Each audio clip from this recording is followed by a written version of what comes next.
5 months ago, I began working on this budget spreadsheet with the intention to create a tool that can be used for many years to come. And I'm so happy that she's finally ready and that I get to share it with you all. This template is for anyone who's looking for a tool that will bring clarity to what's going on with your money, as well as show you a clear way forward to achieve your financial goals without making it seem boring or daunting. The best part is that you can keep using this spreadsheet for as many years as you'd like without having to make a new copy. I've divided this video into chapters, so if you feel like any part of the spreadsheet is not really applicable to you, feel free to skip it. So let me show you how everything works. Within the PDF file that you will receive with your purchase, you can gain access to the budget template and the tutorial video you are currently watching. By clicking on the budget template button, you will be taken to this page where you have to click on the Use Template button, which will essentially make a copy of the original file and place it on your Google Drive. If it seems like it's taking forever to load after clicking on the button, it might be that you do not have enough storage space on your Google Drive, so you need to delete some files to make space for this spreadsheet. In case you were taken to the file straight away and you can't seem to make any edits, no worries. Simply click on File, make a copy, rename it however you'd like, and finally make a copy.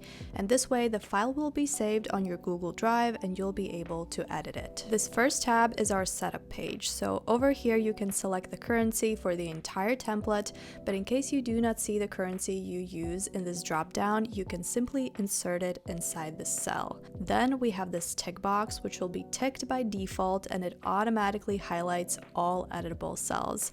I highly recommend leaving this ticked because this way you can be sure that you will not overwrite any important formulas by accident. From this tab, you can also access the instructions video in case you need a little refresh on some of the things we'll be discussing. In the categories table, write down all of your income, bill, expense, savings, debt, and investment categories. The difference between bills and expenses is that bills have a predictable cost that remains the same over a specific period. For example, rent, phone bill, and any subscriptions. You can also add emojis to spice up your categories by holding down Control, Command, and Space on Mac computers. As for Windows computers, hold down the Windows key and period, which should make the emoji keyboard pop up. Once that's done, write down all the accounts you use on a regular basis. Keep in mind these are accounts for daily transactions, so not your savings accounts, investment accounts, which should be added under savings and investments only. Also, side note for credit cards, do not add them under both debt and accounts. For credit cards you are actively using, add them under accounts, but for the credit cards you are not using but simply want to pay off, add them under debt. But do not add the same credit card under both because the template will not understand that it's one and the same, so keep that in mind. On this page, you can also set up billing frequency for each of your income, bill, and debt categories. Choose the category from the drop-down, select the frequency and the start date for each by either double-clicking inside the cell for a calendar to pop out or simply write the date manually. The calendar feature will not work if you're using the spreadsheet on your phone or tablet, so in this case, you have to write the start dates manually. Now, let's move on to the debt tracker page. In the setup table, you have to choose the month from which you want to start tracking your debt payoff progress. In the debt tracker, the current month you are on will always be highlighted, so it's easier to follow along your debt payoff journey. Next, you have to choose the debt payoff method.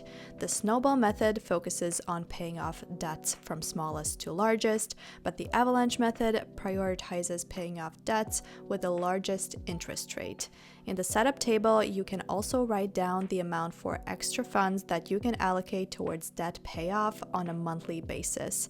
If you want to stick with minimum payments for each debt, then just leave this at 0. In the debt information table, write down the current balance for each of your debts, minimum payments, and annual interest rate.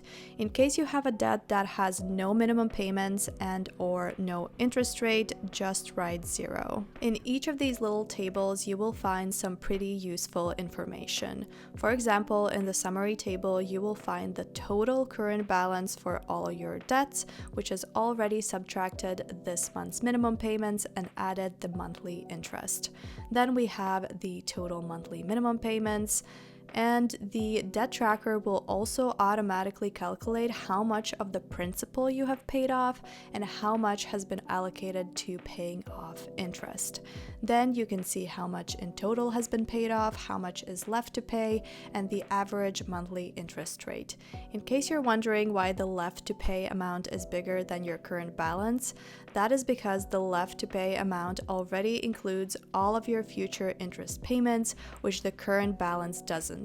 Here you can also find out when you'll be debt-free and the total progress of your debt payoff. Below that, we have a table that has all of the payments and how they affect the debt balance month by month. Keep in mind that what we see now is just the debt payoff plan. Once you make actual payments towards debt payoff, the debt tracker will automatically change in case the payment doesn't match the plan.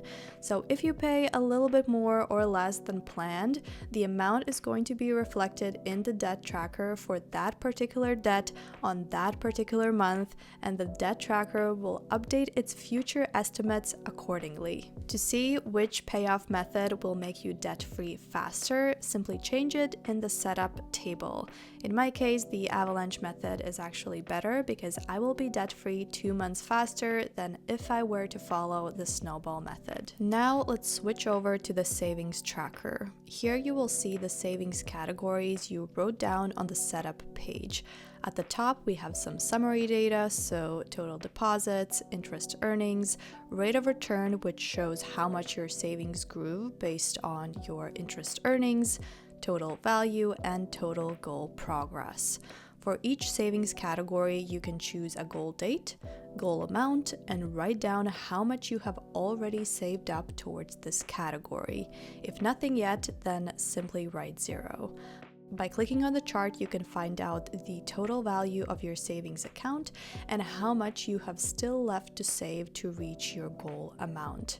In this little table, you will see how much you need to save per month to reach your savings goal by the goal date. Here you can also find out the total value and how much you have left to save, which matches the amounts in the chart, and any interest earnings. In case you have no date and or no goal amount, simply leave those cells blank. As for the investment tracker, it looks almost the same as the savings tracker, but with just a few exceptions. So at the top, we have the exact same type of summary data. For each investment, you can choose a goal date and a goal amount if you'd like, but the main difference here is that you can write down how much you have deposited in your investment account and what returns you already have at the time of filling out this template. In the table, you can also see how much you need to deposit per month to reach your investment goal if you have one, your total deposit amount, return amount, and rate of return. Now let's move on to the monthly tab, where you will be able to budget and see a complete summary of your monthly spendings. So first, let's talk about the mini calendar.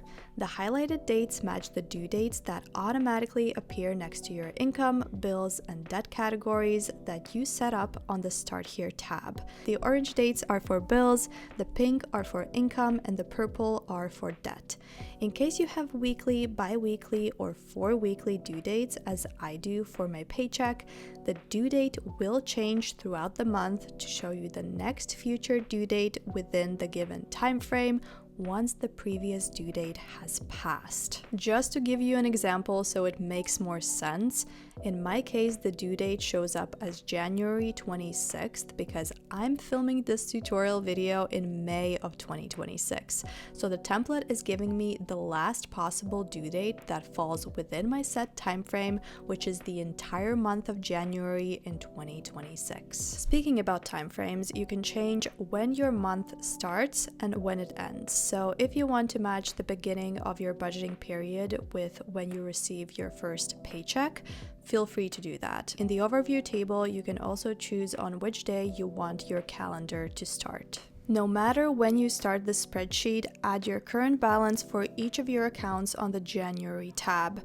If we take a look at any other months, you will see that the start balance column is not highlighted, which means that it can't be edited.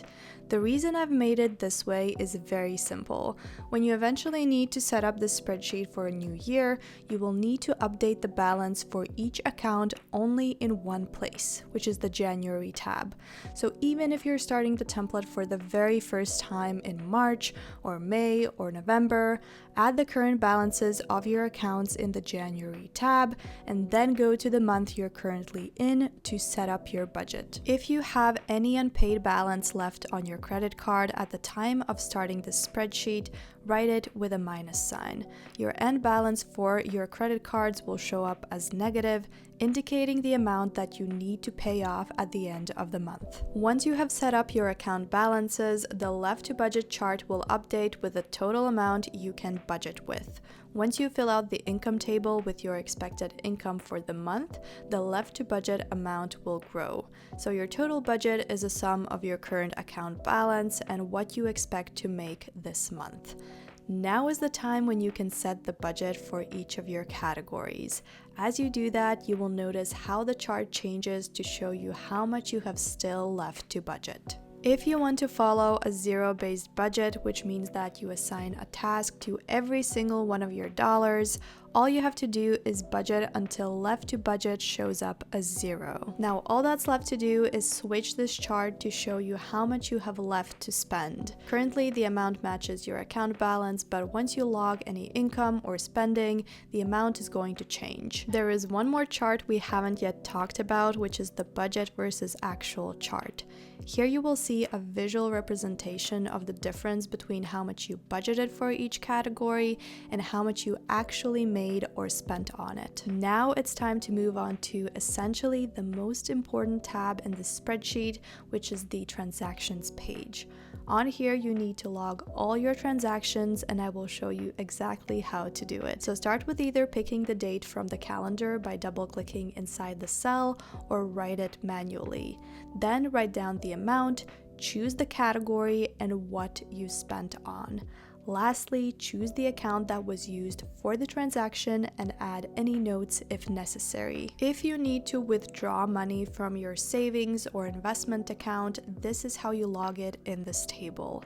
Add the date and then log the withdrawal amount with a minus sign, choose the category and the name of the account from which the money is being withdrawn, and as for account, choose the account to which the money is being transferred. If you're transferring money between your personal accounts, for example, you need to pay off your credit card, add the date when the transfer took place, write down the amount, leave the category and name cells blank, choose the account from which the money was transferred, and in the transfer to cell, choose the account to which the money was transferred.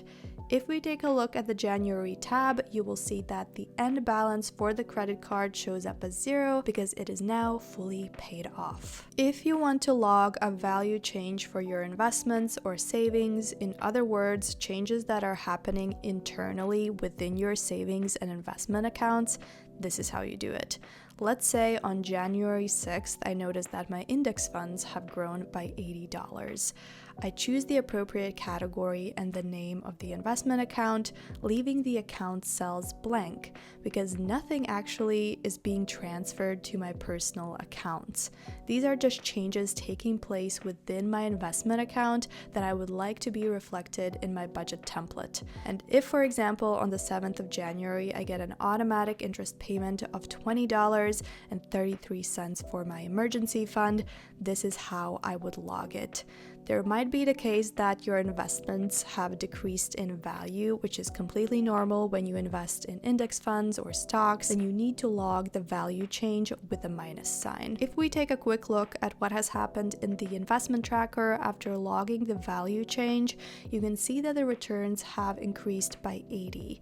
And if we head to the savings tracker, there are now interest earnings reflected under my emergency fund. If you receive random money from your parents or a friend that is not really categorized as income, then write down the transaction's date and the amount.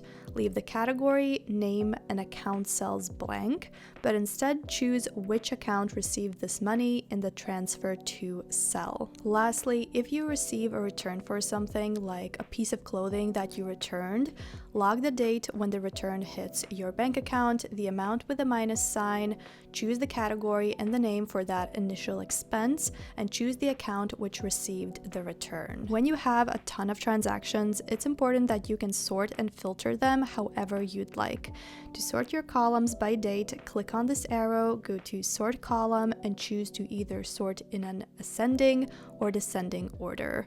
You can also filter each of these columns by clicking on Filter Column. Let's say I only want to see blank cells in my table, so I first clear everything and then select only blanks and hit OK. Remember, anytime you want to remove the filter, simply click on this button over here. Let's assume you have a ton of data already and you only want to filter out data for January of 2026. So first you clear everything, then write January in the search bar, click Select All, and then OK. You can do filtering on any of the columns, including the category column and the account column, and you can also stack filtering. For example, you can filter out particular accounts transactions that are expenses. So remember, you can sort and filter this table however you'd like. Now it's time to move on to the last tab in this budget template, which is the yearly review page. As I have very little data in this particular spreadsheet, I will switch over to a template that already has 5 months worth of data to show you how everything works. So the yearly review tab is a complete summary of all your financial data. In the time frame table, you can choose the time frame in which you want to see your financial summary. It can be a specific amount of months or even years. As this template is intended to hold many years of data, you also have the option to switch to a yearly view. Currently, the spreadsheet only holds data from 2026, which is why the chart showed the total summary for just 1 year. In the summary table, you can play around a bit with your own financial data. So you can choose a specific category that you would like to analyze and/or a specific account. So in this case, we're looking at all my expenses within 2026 for this particular account. If you choose to leave the account cell blank, you will see the amounts from all accounts for that particular category. And if you choose to leave both cells blank, you will see all of your spending for all of your accounts within a given time frame. By the way, the table is sorted from largest to smallest automatically, so you can see your biggest spending categories at the top and the smallest at the bottom. At the top here, we have some summary data, so your total income, spending, which is bills and expenses together, debt payments, savings and investments, and total balance, which is calculated by subtracting your spending and debt payments from your income, savings, and investments within your chosen time frame. As for charts, we have this income versus spending chart. The pink area shows your income and the purple bars are for spending. Right next to it, we have a monthly balance versus total balance chart, basically showing you how your total balance changes over time, which is the green area, influenced by the changes in your monthly balance that is indicated by the blue bars. Once we scroll down a bit, there is a spending per account chart, and right next to it, you can find out your net worth, which is calculated by subtracting your liabilities like debt from your assets, which by default are your account balance, savings, and investments. If you'd like, in the highlighted cells within the table, you can add any additional assets or liabilities that are applicable to you. Lastly, we have the spending per category chart, and next to it, a debt payments versus outstanding balance chart. I actually forgot to log some debt payments in this particular spreadsheet, so you can't see any blue bars that would stand for monthly debt payments, but the look would match the balance chart that is at the top here. And the green area shows how the outstanding balance changes over time. To reset the template for a new year, this is what you have to do. So on the Start Here tab, you can delete or add any new categories that you need for this new year. But keep in mind that when you're making changes to the savings, debt, or investment categories, there is data that you will need to update on their respective trackers. For example, if you have paid off your personal loan and want to delete it from the Start Here tab, in the debt tracker, you need to delete all the information associated with that debt too. Also, if I want to move my Klarna debt up in the list, I need to make that change not only in the Start Here tab, but also in the debt tracker. The same applies to your savings and investments. If you're moving things around in the Start Here tab, remember there is data that is manually entered for each of the categories that needs to be updated in the savings and investment trackers too. On the monthly tabs, you need to change the dates in the overview table to a new year, update the accounts table with your current account balances, make any necessary changes to the budget for each category, but before budgeting, switch back to the chart left to budget so you know how much money you are working with this month. In case your minimum payments change for any of your debts, simply override the previous minimum payment. However, if your interest rate changes, the solution is not as simple but still doable. For example, let's assume that the interest rate for my student loans is changing starting from June. So what I need to do is replace the start balance for all of my debts in the debt information table with the balance right before the new interest rate kicks in, which in my case is May of 2026. Then I update the interest rate to the new one, and lastly, change the start date to June of 2026. So this is how you can update the debt tracker in case the interest rate for any of your debts changes. If you have any questions about this budget spreadsheet, feel free to leave them in the comments below, and I can't wait to hear what you think about the template. Okay, bye guys.